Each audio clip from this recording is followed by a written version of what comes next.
one of the presenters to say that the U.S. is building the pipeline, and I was curious to know who is supplying the money to do that.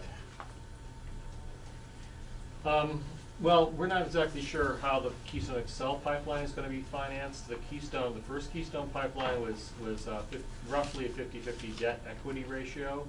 That means that TransCanada itself provided about half the money out of its own coffers, and half of it was financed, through debt, meaning banks or investors or some other debt source.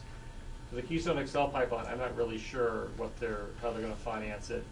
I think probably one of their concerns is that if the pipeline isn't seen as being as economically viable or as needed or as supported by the shippers, then some of their investors might be a little bit concerned about the return on investment, but I don't know for sure. There must be a contractor or somebody that is doing that, and who are they working for then? I'm sorry, I don't understand the contractor that's going to build that line. What is he working for? British Petroleum? Is he working for somebody else, or who? It's working for TransCanada. TransCanada, and that's the 50% of the money then that comes from is matched in the U.S. Yeah, TransCanada is the owner. They're the developer, the builder, and they're going to. The prior pipeline, they used 50% of their own money, and roughly 50% they got from from loans, getting loans from someplace. So the liability of any problem would be more than TransCanada, probably. If there was a spill, you mean? Yeah. Well, TransCanada would be responsible for that. They probably are self-insured. They are a large corporation, so they have a fair amount of money. Even though they're only a 50% stockholder or something in it. Well, they own it outright, but they have 50% of its in a loan.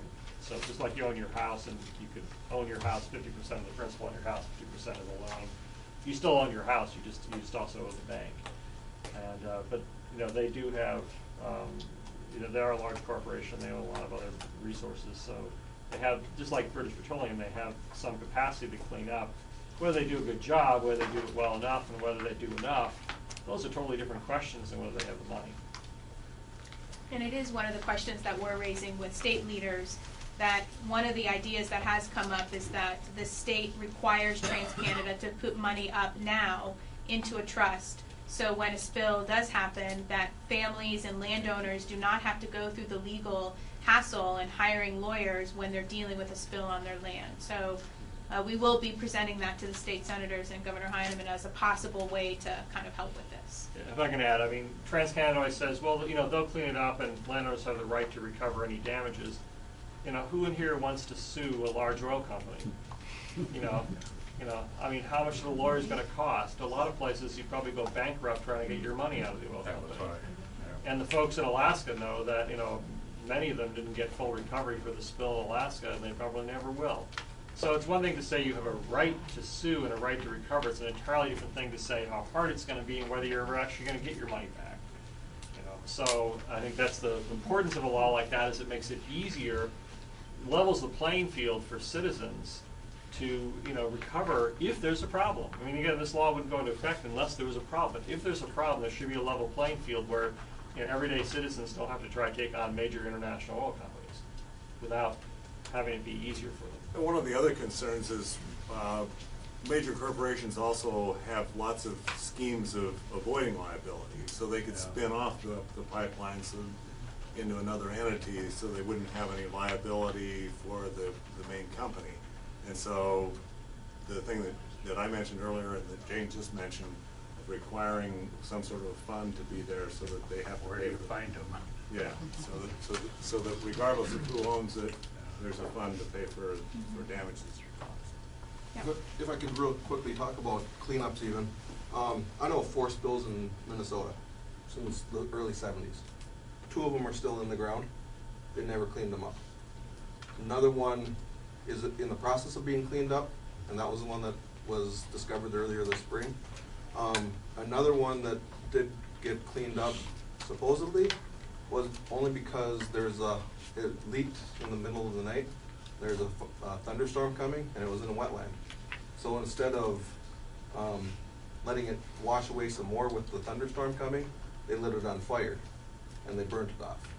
So, but the other two, they found reasons not to. One of them was because it went underneath a railroad track and they didn't want to undermine the integrity of the railroad track. So they left it there. That's actually in an aquifer now. It's 20 feet deep, not 4 feet deep in some places of the Ogallala.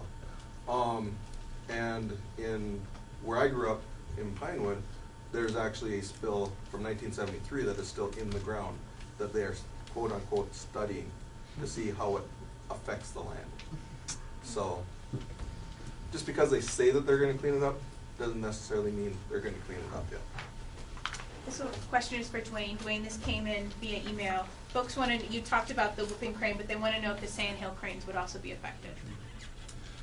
Sure. You've got Sandhill Cranes that nest all across North America around the Arctic Circle.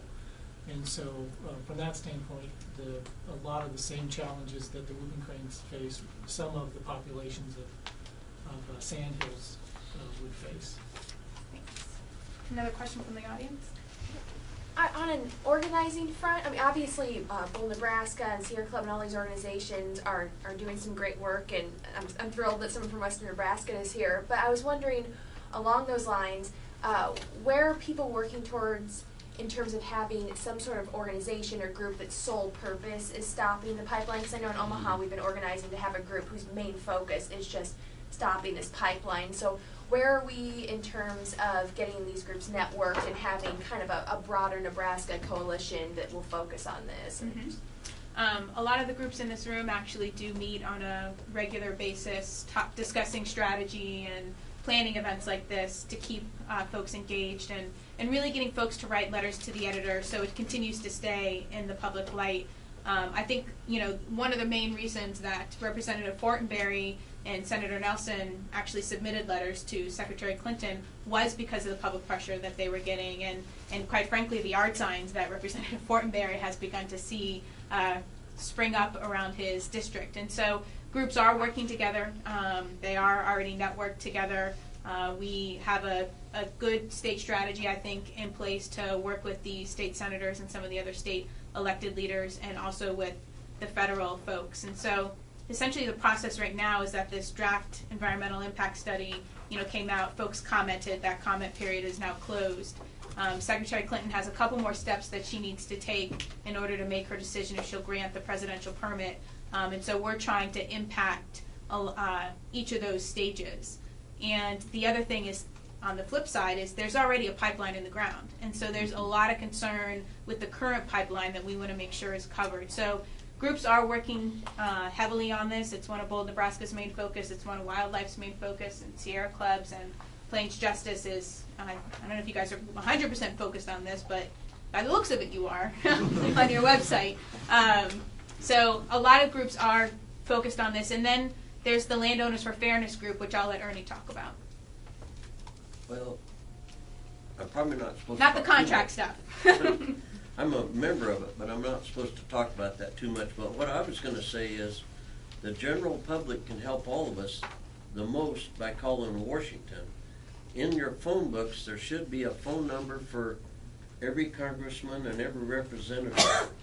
And I've been calling them all once a week for the last 6 months, and they're getting tired of hearing from me. And I know that that has had more to do with helping this than anything else.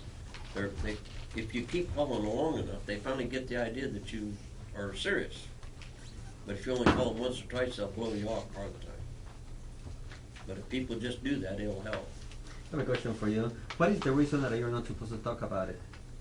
Because we're still in negotiations, and my lawyer and the lawyer for the company said that if we talk too much, then TransCanada might back out, and one of our main negotiating points is this abandonment of the pipe.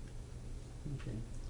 And that is the most, I think, the most serious question about the whole thing. Can I talk about abandonment for a second?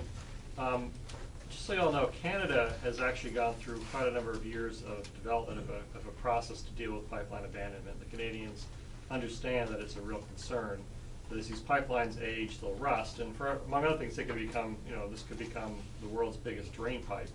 you know, that's big enough to move entire streams from or entire lakes from one person's property to another if it rusts through and creates sort of a you know, a bunch of holes in it.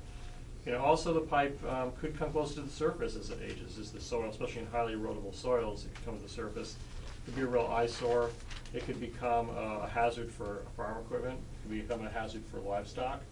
You know, but in any case, you know, we know that nothing lasts forever, and as these pipelines age, they should be dealt with. There's a story out of trade press down in Texas where a person tried to get a pipeline out of their property so they could build a house. And they called the pipe, and it hadn't been used for like 10 years or something.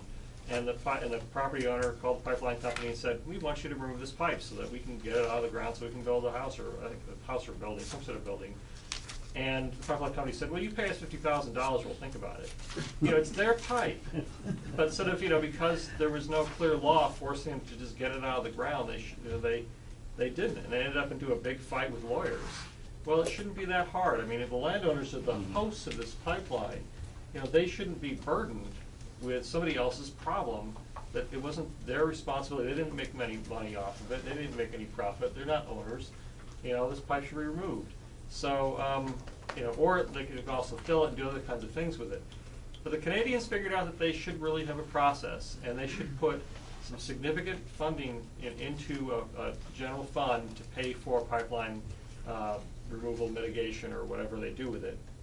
And that liability was large enough that Enbridge Pipeline, TransCanda, uncertain liabilities, because it could be hundreds of millions of dollars that they would have to, you know, put into this kind of fund to pay all those land, you know, pay for all that removal of all that pipe. So, you know, it's a big problem, and it's a serious concern. The Canadians understand it's a serious concern. It isn't really known that well in the United States, but, you know, pipelines are getting older and rusting all the time, and as it goes on, you know, our children and grandchildren are going to have to deal with this, and they shouldn't have to pay for it. No, because if that pipeline is going to be a 3-foot pipeline, that's going to be this high. And if that thing was to rust on top and collapse, that'd be just like a sinkhole. Livestock could fall in it, a kid could fall in it, and if that stupid pipe is full of oil or something, that kid probably ain't going to get out. Or a cow, or heavy equipment. Tractors are getting bigger for the farmers. And if one of them falls in there, I don't know, it could do a tremendous amount of damage, and the process of suing the company would bankrupt the farmer. His biggest competitor reported it in their securities filings where they have to talk about their... So if the farmer doesn't have that liability, then that's one headache he doesn't have to worry about. And another thing is, I didn't bring this up because we're still unclear, but a lot of insurance companies that provide liability insurance for farmers are reluctant to insure the land where the pipeline runs. And they're not saying just a 50 or 110 foot corridor. They're talking about whole quarters, or maybe whole sections if it goes kitty corner across the section. And banks are even being a little leery about loaning money to farmers to farm that piece of ground, because there is of the question about the abandonment of the pipe. So if the farmer wants to farm it and can't borrow the money, he's going to maybe have problems if it goes kitty corner across the section of land, which is 640 acres. That's what we're hearing from some banks and lawyers, or not lawyers, banks and insurance people. They're not happy about it. On a related point on this, one of the Twitter questions and one of the Twitter kind of conversations that's been happening is about the pipelines that are rusty. So one of the folks on Twitter wants to know what causes the pipelines to rust in the first place. I don't know if you can take that one. Sure, I can take a shot, but other people jump in. The pipelines rust from the inside and from the outside. You know, it's chemical corrosion.